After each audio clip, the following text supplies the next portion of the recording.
नमस्कार. ड्रावित भावमध्ये आपल्या सर्वांचं स्वागत आहे. कित्येक आपण युवा पिढीचे व्हिडिओ टाकले, पण युवा पिढीला मला समजत नाही की ज्या आपण गोष्टी करतोय ते खरंच योग्य आहे का.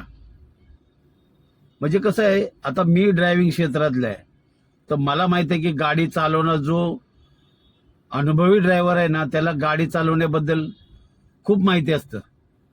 म्हणजे 15-20 वर्ष जो गाडी चालवतो त्याला चांगला अनुभव असतो.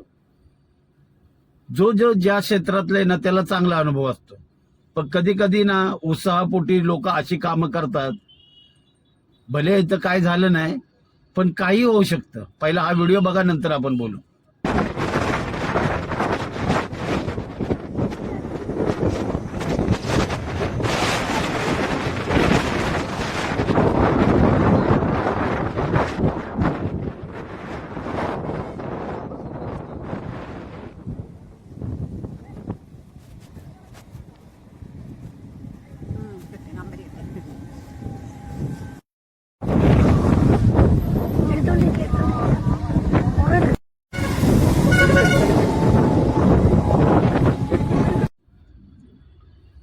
ठीक आहे, बोलले ना तुम्ही, युवा पिढी आहे, यंग आहे म्हणल्यानंतर तो उसळतं रक्त आहे, सळसळतं रक्त आहे.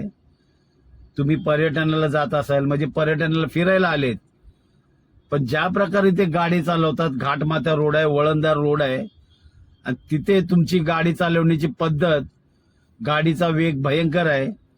भले अपघात झाला नाही पण काही होऊ शकतं. ज्या तऱ्हेने तुम्ही सनरूफ मधून बाहेर उभा आहे, एक साहेब तर त्या खिडकीचा जो काच आहे तिथे खाली उभे राहिलेत आणि त्याच्यातच बसलेत. कित्येक असे अपघात झालेत. तुम्ही झिगझॅग ड्रायव्हिंग करता त्या उत्साहापोटी. नवीन असणार, ते जवान रक्त आहे, त्यांना माहीतच नाही की इथे काय होईल.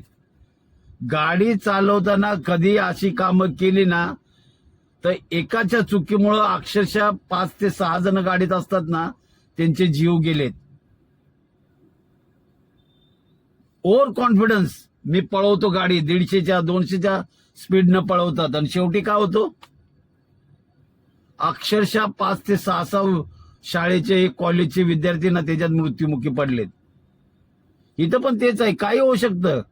वळणदार रोड आहे, घाटमाथ्याचा रोड आहे, गाडी चालवण्याची पद्धत बघा त्याची, ज्या तऱ्हेने ते उभे आहेत मध्ये सनरूफ मध्ये, पुन्हा एक तर तो दरवाजाच्या ह्याच्यातनच उभा आहे, कधीही कोसळू शकतो खाली. कारण ज्या तऱ्हेने तो गाडी चालवतोय झिगझॅग, अपघात होण्याला काही सेकंद लागतात, पण ह्यांना कळतच नाही. म्हणतात ना, विनाशकाले विपरीत बुद्धी. तुम्हाला काय वाटतं या व्हिडिओबद्दल नक्की कमेंटमध्ये सांगा.